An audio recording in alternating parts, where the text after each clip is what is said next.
it look like it's What's magic. good? What's good? What's good, YouTube? We are embarking up on another crazy day. As you can tell, we got the car packed and loaded down. So you only know what that means. We on a job. And when we got the tools like this, you know we about to head out and go cut these yards. LG Cut about to put in that work, you know what I'm saying? Like God Cut about to put in that work, baby. But either way it go, it's been a rough start already to even get to this point right now. Little things want to act a little weird. Little technical difficulties with the ride. I don't know what was going on earlier, but you know what? You got to stay pushing. That's how you get to a better point in your life. You got to get through the challenges. Get through the challenges. Trust me. We all gonna face them. Hey, Diddy facing them right now, ain't he? Mr. Take That, he facing a whole lot of challenges right now. Baltimore, they facing a whole lot of challenges right now. A lot of the world, people's facing a lot of challenges right now. Feeling they don't have a lot of money or enough to pay their bills. Some people feel like they can't even eat. You got people coming in, buying up all the property now to make sure we all have to rent instead of own. Trying to tell y'all, we got to stay active. This is the really important parts right now in our life. You got to stay active right now. Got to maintain and be strong as you got to be. You know what I mean? We all got somebody we got to be strong for, probably. And if not, definitely be strong for yourself. So maintain. Top local story right now in the raid on Sean Diddy Combs' L.A. residence by federal agents. This is a story we broke here on Fox 11. Mario Ramirez is outside of his Holmby Hills home right now with the latest developments for us. Good morning, God!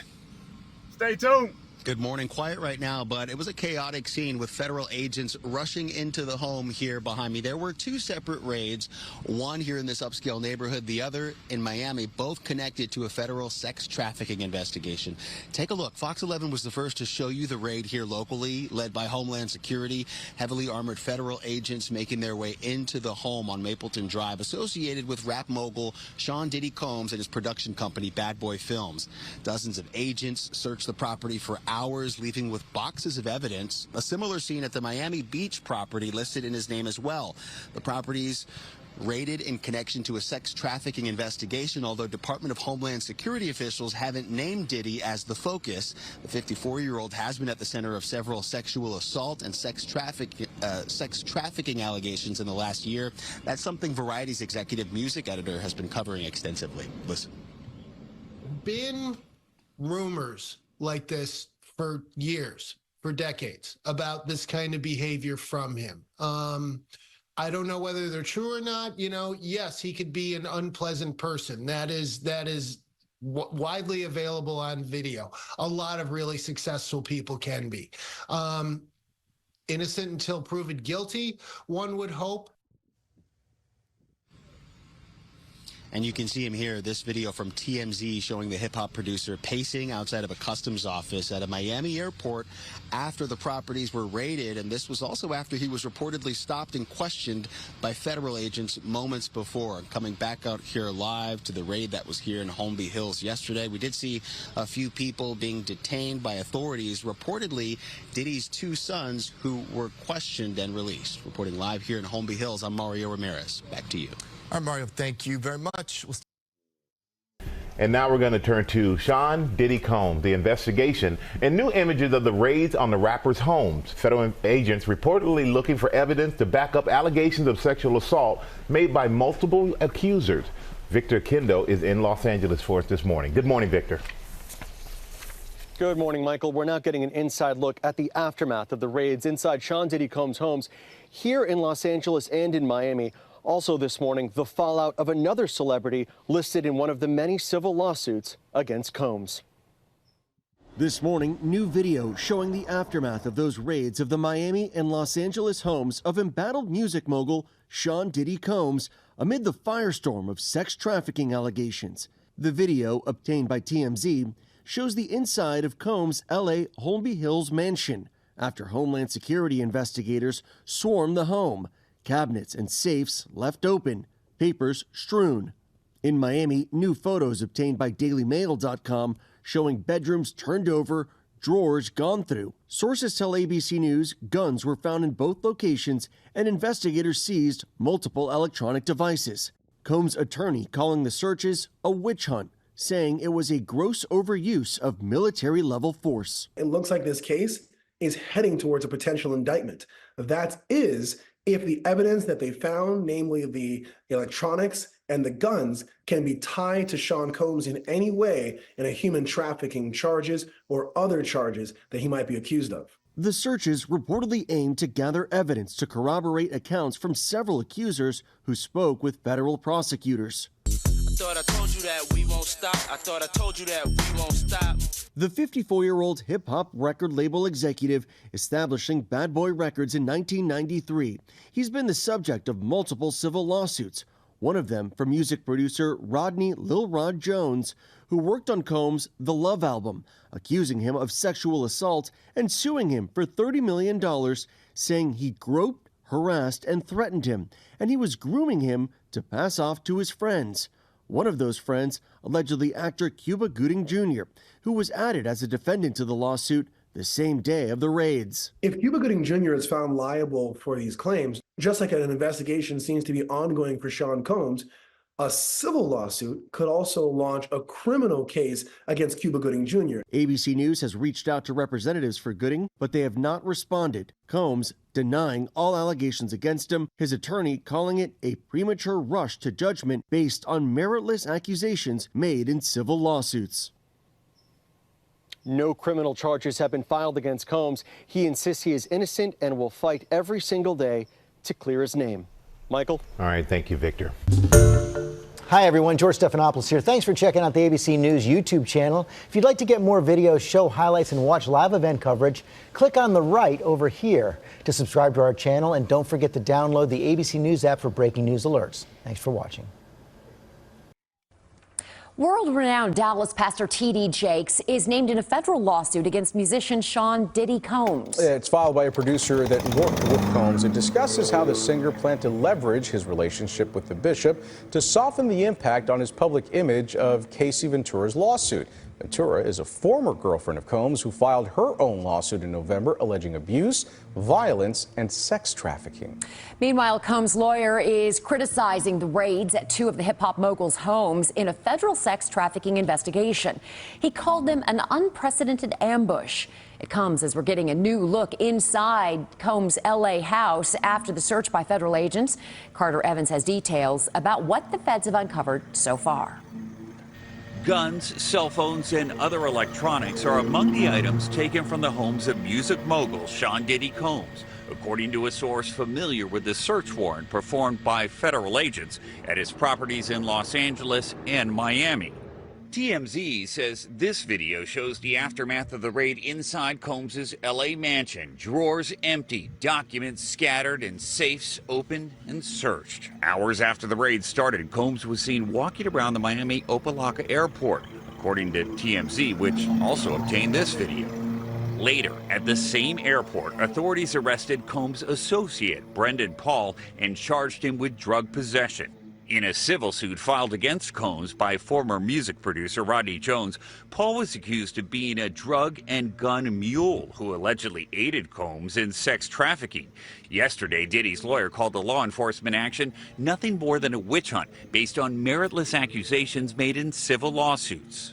Could this federal investigation have come out of these private lawsuits? Oh, absolutely. If it involves sex trafficking, or drugs, or weapons, or other illegal behavior. Lori Levinson is a former federal prosecutor. They've decided this is worth a lot of resources across the country. So once they've done these searches, they have evidence to follow up on. And if they've got it, they'll move on it. We still here, you're rocking with the best. Even though Combs has not been publicly named as a target of the investigation, he says he's now prepared to fight to clear his name. Carter Evans, CBS News, Los Angeles. Sean Diddy Combs breaks his silence after federal agents raid his homes. After authorities conducted a raid of two of the rapper's multi-million-dollar mansions on March 25th, the star reacts in a statement to E! News. An attorney for Diddy says, quote, "Yesterday there was a gross overuse of military-level force as search warrants were executed at Mr. Combs' residences. There is no excuse for the excessive show of force and hostility exhibited by authorities or the way his children and employees were treated." It continues, clarifying, Mr. Combs was never detained but spoke to and cooperated with authorities. Despite media speculation, neither Mr. Combs nor any of his family members have been arrested, nor has their ability to travel been restricted in any way. The statement says this unprecedented ambush, paired with an advanced, coordinated media presence, leads to a premature rush to judgment of Mr. Combs and is nothing more than a witch hunt based on meritless accusations made in civil lawsuits. There has been no finding of criminal or civil liability with any of these allegations. Mr. Combs is innocent and will continue to fight every single day to clear his name. E! News has reached out to the Department of Homeland Security for a response to Diddy's allegations and has not yet heard back. It comes as federal authorities from Homeland Security executed search warrants ordered by the Southern District of New York at Sean's home in Los Angeles, as well as at a Miami property belonging to the music mogul. A source familiar with the investigation tells NBC News the inspection of the properties may be connected to a federal investigation related to allegations of sex trafficking, sexual assault, and the solicitation and distribution of illegal narcotics and firearms, after 3 lawsuits were filed against a 54-year-old back in November. Since the investigation started, 3 women and a man have been interviewed in Manhattan about the accusations, and 3 more interviews have been scheduled according to the source. Diddy denied the accusations last year, with a spokesperson telling E! News the claims involving alleged misconduct against Mr. Combs from over 30 years ago and filed at the last minute are all completely denied and rejected by him. He recognizes this as a money grab. The federal inquiry into Diddy's homes also arrives 4 months after the Bad Boy Records founder reached a settlement with his ex-girlfriend Cassie over her lawsuit accusing him of rape and abuse. Cassie, whose full name is Cassandra Ventura, said in a November 17 statement to NBC News, in part, "I have decided to resolve this matter amicably on terms that I have some level of control." Diddy, who denied all the Me and You singers' allegations, also released a statement following the settlement, saying the former couple, who split in 2018, had decided to resolve this matter amicably. Thank goodness. So how you all doing? You all been getting busy? All the gods and goddesses? Like God? We want to begin tonight with the salvage operation underway in Baltimore as federal investigators start piercing together what may have caused that massive cargo ship to lose power before its catastrophic collision with the Francis Scott Key Bridge. Hazardous conditions from broken and twisted pieces of the bridge is forcing divers to pause their efforts to find construction workers who are missing. What became clear is the sheer magnitude of the work that lies ahead, not just to find the victims and clear the port, but to get one of America's busiest ports up and running again. Late this afternoon, the Biden administration approved $60 million in emergency funding to help cover the initial costs of debris removal. Governor Wes Moore warned residents of the long road ahead when it comes to rebuilding the bridge and returning the port to what it was. The NTSB says the investigation itself could take up to 2 years. CBS's Chris Van Cleve will start us off tonight with a first-hand look at the devastation.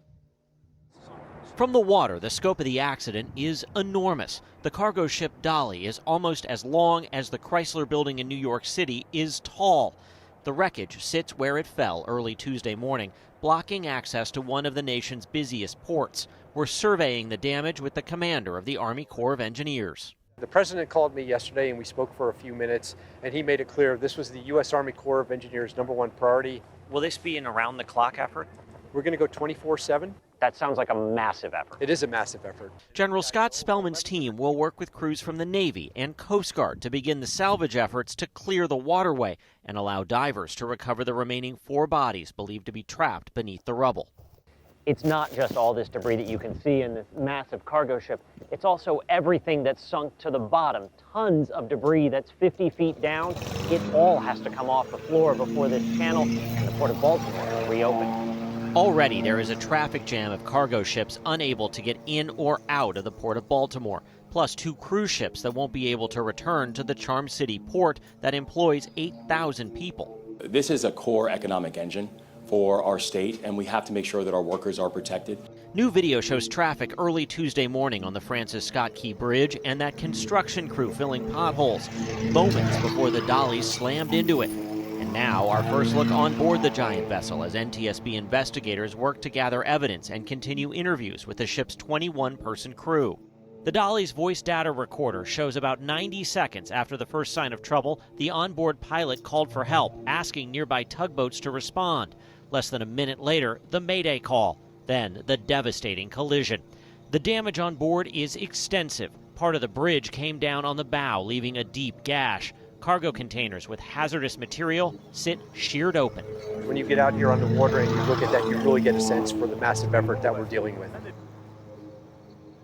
And that effort requires clearing a 700-foot wide channel to get the port back open. The Navy is bringing in the largest floating crane on the East Coast. It'll be here tonight. It can lift up to 1,000 tons, but they think that piece of bridge laying on the ship weighs 3 or 4 times that, Nora. Wow. Chris Van Cleve, thank you.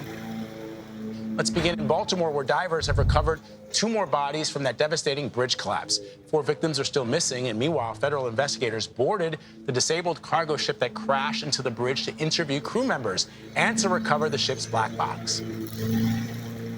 Chris Van Cleve is following the latest on this story from Maryland this morning. Good morning, Chris. Well, good morning. There were 21 crew members and 2 pilots on board that ship when the collision happened. Now, search and recovery teams have said they're not able to reach those 4 remaining bodies until some of the wreckage and debris in the waterway it gets cleared out. So this is now a salvage effort. We'll talk about that in a minute. But we're also seeing new images of the ship, what it looks like on board, and learning new details about the final minutes leading up to disaster. It's just utter devastation. New video this morning aboard the cargo ship Dolly as investigators begin gathering evidence among the mangled mess blocking the Patapsco River after the Francis Scott Key Bridge collapsed. It's a massive undertaking for an investigation. You know, it's a very tragic event. An NTSB review of the ship's voice data recorder shows the Dolly left port at 1:07 Tuesday morning. Less than 20 minutes later, the first sign of trouble. The vessel appears to lose power. About a minute and a half later, with alarms sounding, the onboard pilot called for help, asking nearby tugboats to respond. But the ship was already heading into a worst-case scenario collision course. Less than a minute later, the Dolly made that critical life-saving Mayday call, giving police time to close the bridge. Hold all traffic on the Key Bridge. There's a ship approaching that just lost their steering. The first responders, who were really moved heroically after the first Mayday was called, were able to both move towards keeping additional cars from coming on the bridge. They had less than 2 minutes to act before the collision. The NTSB says the Dolly held 56 cargo containers of hazardous material. That's more than 760 tons. Some of those containers were sheared open, leaving a sheen on the water. There is no threat to the public from the hazardous materials on board. The investigation is just beginning, but has the benefit of this video. How helpful is the video that shows what happened? Certainly it is helpful, but the NTSB has to focus on data that we are able to validate. I can't believe that happened. Michael Singer helped set up the camera for a maritime interest group, never realizing it would capture such a tragic moment of history. It's iconic to the city. You know, people connect with it. It's really shocking that it's gone. Now the Navy is sending barges with heavy lift cranes. The Army Corps of Engineers and Coast Guard also have resources coming to the Baltimore area. That will be the salvage effort in order, one, to get those 4 remaining bodies, but also to get the waterway clear so the Port of Baltimore can reopen. It's the nation's 9th busiest port. Some 8,000 port jobs hang in limbo with the thing shut down. Chanel? Chris, tell us a bit about the recovery efforts for the final 4 victims there. Well, it's going to require a lot of heavy machinery to be brought in by boat. And then they're going to have to start picking these pieces up out of the river. The span of the bridge that came down, concrete, pavement, steel, that's all got to be removed to get access to the vehicle or vehicles that the search and recovery teams believe are still essentially encased in debris. And as for the cause, what are the next steps for the NTSB investigation? It's going to be a long investigation. The NTSB expects this will take 12 to 24 months before they're able to give a probable cause for what went wrong. Today, they are getting back on board the Dolly. They're going to be continuing to talk to crew members as well as those bay pilots, folks who come on board to help navigate the ship out of the harbor, who are on board there trying to mitigate this disaster before it happened. So those interviews will be ongoing, but this will be a slow process. And it will be probably incremental. This will not be something where they expect to have some smoking gun piece of evidence emerge in the next 24 hours that answers all of our questions. Okay, good to know, Chris. Thank you. Terrifying moments, all captured on camera. A teen entering her queen's apartment is ambushed by a masked man. Watch again. A man dressed in camo, jumping her from behind, forcefully grabbing the teen and dragging her away. The woman chasing after her is her mother, Adriana Alvarez. I never heard her scream like that. You weren't thinking about your safety at that point? No, absolutely not. No, it's my baby. Can't take her. Adriana followed as the man continued to drag her daughter away, the three kicking and fighting all the way down 4 flights of stairs. The harrowing ordeal unfolding this past January as her 18-year-old daughter Lex was coming back home after finishing a morning dog walk. He managed to grab my hair through the door. I remember being thrown onto the heater. The NYPD identified the suspect as 25-year-old George Vasilou, her daughter's former co-worker. He pled not guilty to a slew of charges related to the attack. Tonight, his attorney not commenting. He's just pepper spraying me. He's punching me. The brawl reaching John Velez's first-floor apartment. I heard her screaming. She ran to my apartment. I started chasing him. He ran across the street. Enter neighbor Gus Bugas, who ran after him. And I threw him on the floor. And once I got on top of him, he couldn't go nowhere. Alvarez says she suffered a dislocated shoulder and eye injury. Her daughter amazingly sustaining minor knee scrapes. Price of a mom putting herself in harm's way, but coming up a hero. Yeah, I just had angels by my side. I'm just so grateful and so thankful just to have her back. George Solis, NBC News, New York. Thanks for watching. Stay updated about breaking news and top stories on the NBC News app or follow us on social media. An international alliance of multiple countries has been pushing to dethrone the dollar. And now they've added more key members. Dale Hurd brings us this look at their mission to transform how the world does business. These countries comprise almost half of the world's population, hold close to half the world's oil, and want to dethrone the dollar as the world's reserve currency. Known as BRICS, this collection of emerging economies, whose name is an acronym for members Brazil, Russia, India, China, and South Africa, doubled in size on January 1st, adding Egypt, Ethiopia, Iran, Saudi Arabia, and the United Arab Emirates. More than 30 other nations have expressed interest in joining this group that wants to ditch the dollar and establish a new global economic order. Currency expert James Rickards blames the U.S. government for creating this economic rival. You could ask, well, why is this going on at all? And the answer is we've turned the dollar into a weapon. And if you're on the receiving end of that, Russia found out the hard way. But if you're China, Brazil, India, a lot of other countries, what you're asking yourself right now is, hey, what happens if the United States wakes up one day and decides they don't like what I'm doing? It doesn't have to be invading Ukraine. It could be any policy you think of. Are they going to do this to me, freeze my reserves, freeze my securities, kick me out of SWIFT, etc.? Whether BRICS could actually create a currency to surpass the dollar is up for debate. While the threat of a BRICS currency overtaking the dollar makes some nervous, many experts see too many obstacles in the way of that happening anytime soon. About 60% of global reserves are in securities denominated in dollars. So the U.S. ends up being the dominant reserve currency. Now, that's not easy to unseat. Even if you don't like the dollar, you have to ask yourself, well, where is there a securities market big enough to absorb these savings? And there isn't one. financial analyst Peter Earle. For BRICS currency to really take off, they would have to come up with something better than the dollar, quite simply. But it's not simple to do. Of the many ideas that have been thrown around, only gold or maybe some sort of stable coin, which is a specialized inflation-resistant cryptocurrency, would have a chance. This alliance also looks very unstable politically. BRICS can only make decisions unanimously. And yet 2 of its members, India and China, have fought one another on their border. New members Egypt and Ethiopia are fighting over water from the Nile River. And Saudi Arabia and Iran are arch enemies in the Middle East. What BRICS could accomplish is to further weaken the dollar by no longer using it as a payment currency between member nations, which would make your dollars worth less. It is important. It does reduce the role of the dollar. It could be inflationary in the U.S. If dollars are less in demand, they may be worth less. But replacing the dollar as the world reserve currency is not likely anytime soon. Dale Hurd, CBN News.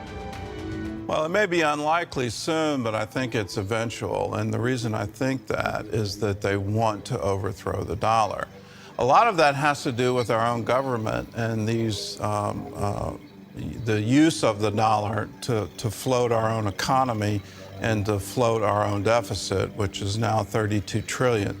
We've done that under a concept called new money theory, that it doesn't really matter how much the government spends, that the world is essentially backing our credit card. And as long as the dollar is the international currency, we don't need to worry about inflation, and we don't need to worry about devaluing the currency by overspending here. The world has awakened to it. China, a decade ago, famously came to the United States with a question: are you going to monetize your debt? And that was back when the deficit, I believe, was under $5 trillion. So they were worried then. Imagine how worried they are now at 32. And are we just going to print our way out of our deficit and flood the world markets with dollars and use the dollar as a backstop to our overspending? We've been doing that practically. If we start printing dollars to pay off our own debt, well, then we're going to do it actually. So the world is saying, well, that doesn't make any sense. We don't want to pay your credit card. We want to have our own thing. In the short term, here's what's going to happen. Saudi Arabia is going to start selling its oil to China for these new BRIC payments, and Brazil's going to start selling its beef for the same thing. And in that, there's going to be less demand for dollars. And so our deficit spending is really going to get painful, and that will happen very quickly.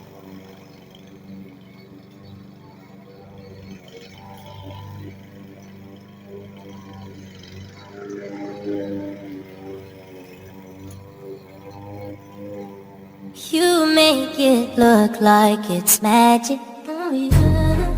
'Cause I see nobody, nobody.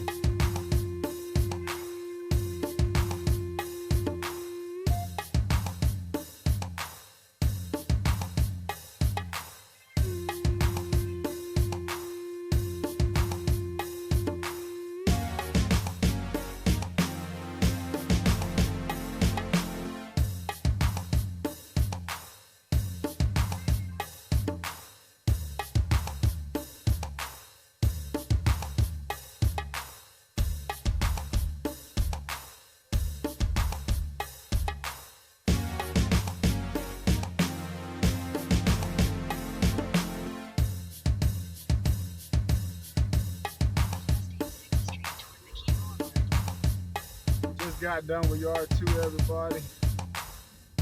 Woo! I had to push it. I was trying to hurry, you know what I'm saying?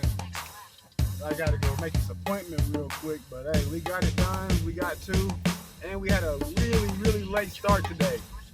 So I'm pretty happy about that. That shows we're getting faster at this, but time is money, so you can't be over here all day, for real. But y'all be cool. I'm trying to put together a good video for y'all, and we'll see what happens from there. Like God way, all the gods and goddesses, from like God's mouth to your ears. Much love. Peace.